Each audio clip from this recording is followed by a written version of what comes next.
This video was sponsored by Enhance, Elbilmek, ABRP Planner, Kempower and Bilkomponenter.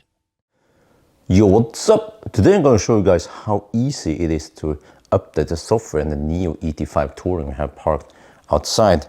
So you can just enter the app here,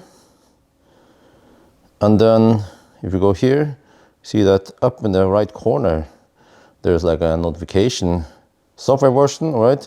Bjorn 2.4.1 is ready. So we have some improvement in the Nubi GPT. It can cover more topics. We have some navigation. Wait, 2.1.2. Wait, so we have 2.1. Well, you have 2.4.1. All right. We're gonna update to 2.4.2. Okay. Sorry, I'm a little noob here. I don't update the software that often. I just saw it now. But there's some update in the map navigation. Shows you what kind of new features we have here. Block road, okay. Assisted driving, yeah, interesting. Positioning of the vehicle in power station. I experienced this a couple of times. That was with the the EL8 that it would misposition, and then if I tried a couple of times, suddenly it worked.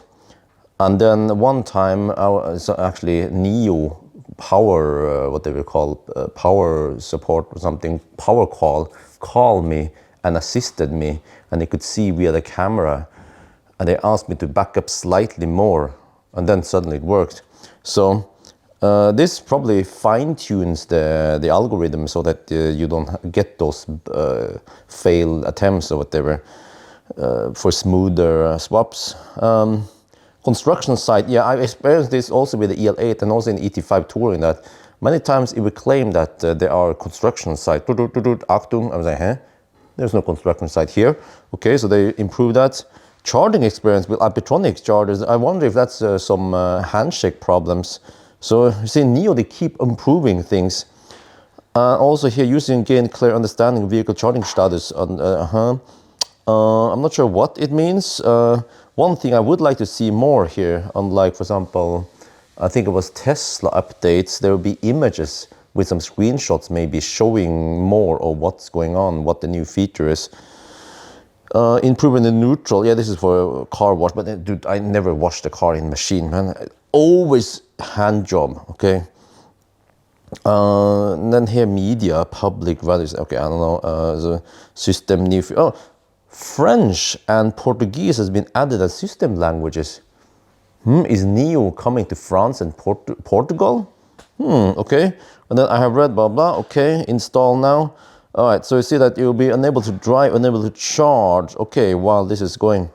Estimated time 1 hour and 3 minutes. Really? They nail it down to okay, remaining power of the vehicle. Well, I would say remaining energy though, technically. Well, because power might not be equivalent to energy, right? At 20% state of charge, you might have 100% power. Okay, just nitpicking, all right? No people and pets in the car, okay, all right. Okay, let me see. Oh, okay, pin code. What the heck was it here again? All right, upgrade started. Okay, now do we see anywhere on the, there? All right, okay, it's a slightly different view here. Very convenient, you can just do this from the sofa, right? You don't have to go in the car.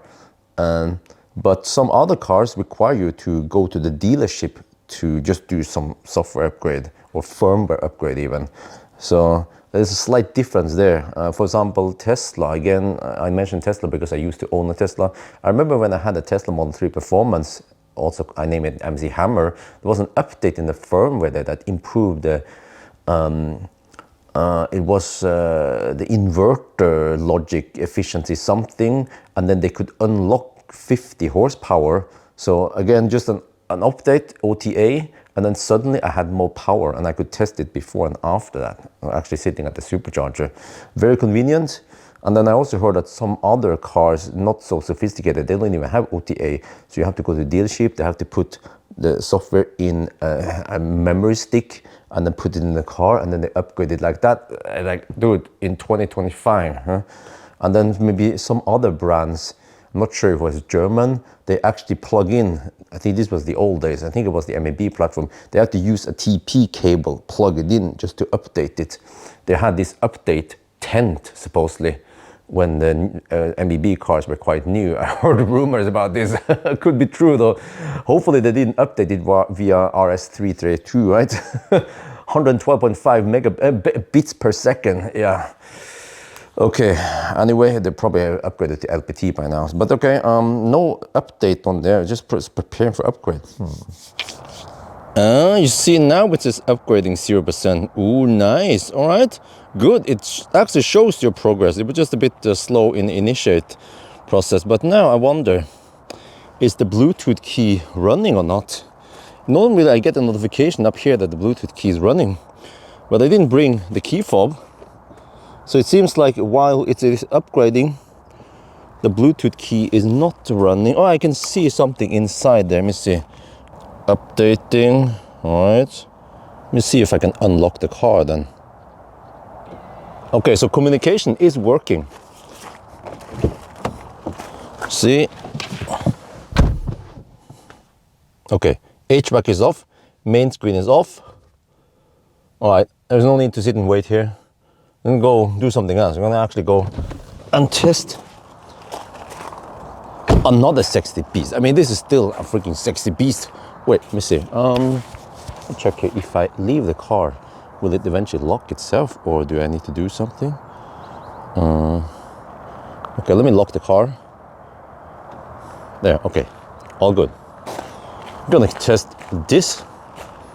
Is this Skoda Elrock? No, it is actually the new Skoda Enyaq Coupe. It's called 85X. You see here in the back. Sportline, yeah. Oh, it doesn't say 85 anyway. Okay, whatever. Yeah, right.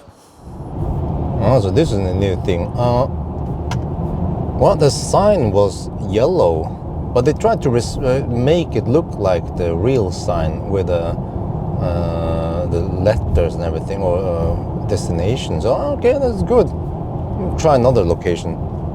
And there are the signs: Ring 3, Trondheim, Gardermoen. Okay, close enough.